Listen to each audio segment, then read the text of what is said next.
So a lot of people have heard of secondhand smoke. Not everyone has heard of third-hand smoke.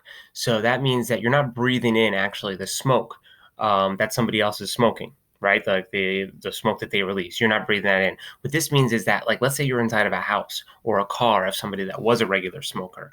The little particulates that come out, the residue of the smoke, clings to whether it's blinds or just the wall, and it'll just stay in there. And then when you walk in that room, you're still breathing in some of that stuff. So if you need to do like a deep cleaning when somebody lives inside of a place and they've been smoking indoors. One of the reasons why you're not supposed to smoke indoors at all is because it hangs around for so long. You can still breathe it in that later, so that could still lead to respiratory problems, especially for little kids. Now, pregnant women and smoking, I hope it's obvious, right, that if somebody's pregnant, that this is like the worst time to be smoking, because it's very likely that their children will be born prematurely or early. They will have a low birth weight, which corresponds to sometimes the baby's dying younger. They could die from something called SIDS or SIDS, which is sudden infant death syndrome, which is just like one of the worst things I can imagine to happen to a new mother. And sometimes lifelong behavioral problems. That could be something with like ADD, attention deficit disorder, or hyperactivity, sometimes aggression. Some of these things are all linked to mothers smoking in the womb. Now, let's talk a little bit about addiction. Every day in the United States, 3,200 teenagers are smoking their first cigarettes, or in this case, it might be a vape. 2,100 teenagers and young adults who are occasional smokers become daily smokers.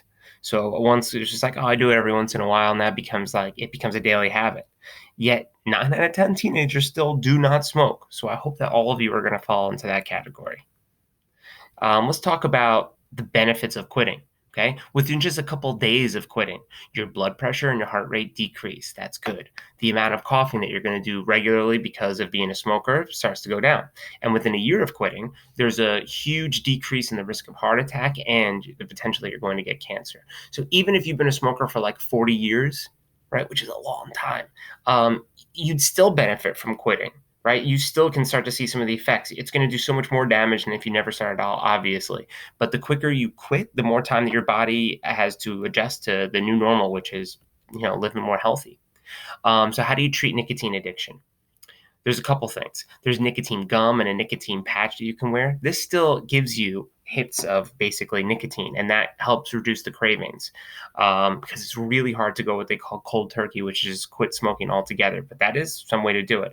Some drugs can help some people cope with the withdrawal symptoms. I'm talking about obviously legal over-the-counter drugs as well. Now, it says, what is the best way to prevent the smoking rate for the country? This is something that you're going to want to write down in your notes. Close to 90% of adults who smoke regularly had their first cigarette by 18 years of age. So prevention, that is the best way to reduce the smoking rate. Don't ever start, because it's so difficult to stop. So if you never start, you don't need to stop because you never started. So please make sure you include that prevention is the best way.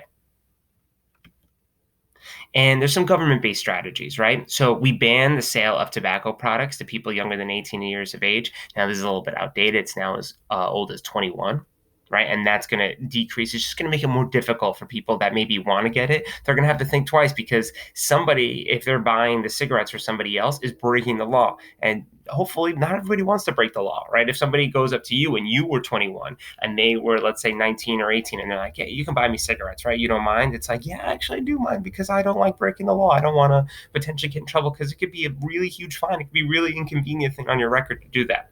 Banning smoking in public places, increasing the taxes on cigarettes. Cigarettes are so expensive now, and that's by design, right? They don't want you to do it.